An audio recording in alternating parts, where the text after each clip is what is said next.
Hello friend, नमस्कार। जो भी मेरे यूट्यूब चैनल से जुड़े हों सबके लिए तहे दिल से कामना करती हूँ कि आप लोग स्वस्थ रहिए, मस्त रहिए, अपना ख्याल रखिए। देखिए, बहुत एक प्यारा शिक्षा गीत लेकर आई। शिक्षा का महत्व देखिए, अच्छा लगे तो कमेंट में ज़रूर बताइएगा। शिक्षा के दिया ले बबार, अन्हार नहीं लागी जिंदगी। शिक्षा के दिया ले बबार, अन्हार नहीं लागी जिंदगी।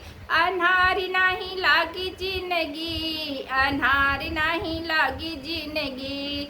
शिक्षा के दिया ले बबार, अन्हार नहीं लागी जिंदगी। चांदी जिंदगी के चांदी पर चढ़ल बा पढ़ैया, जिंदगी के चांदी पर चढ़ल बा पढ़ैया। लड़का और लड़की पढ़ाई ले भैया, लड़का और लड़की पढ़ाई ले भैया। बिना पढ़ले जिंदगी बेकार, अन्हार नहीं लागी जिंदगी। बिना पढ़ले जिंदगी बेकार, अन्हार नहीं लागी जिंदगी। शिक्षा के दिया ले बबार, अन्हार नहीं लागी जिंदगी।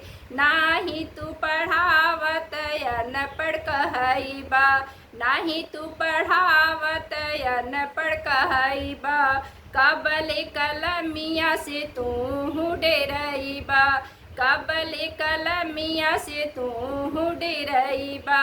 नाही चिन्हबने बुलाय अनार, अन्हार नहीं लागी जिंदगी।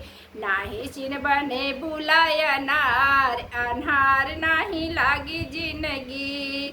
शिक्षा में भाई नहीं बखरो बटाई, शिक्षा में भाई नहीं बखरो बटाई। शिक्षा के चोरवा चोराई नहीं पाई, शिक्षा के चोरवा चोराई नहीं पाई। शिक्षा बाय अटल पतवार, अन्हार नहीं लागी जिंदगी।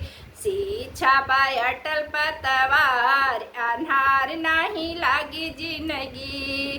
शिक्षा के दिया ले बबार, अन्हार नहीं लागी जिंदगी। शिक्षा के दिया ले बबार, अन्हार नहीं लागी जिंदगी।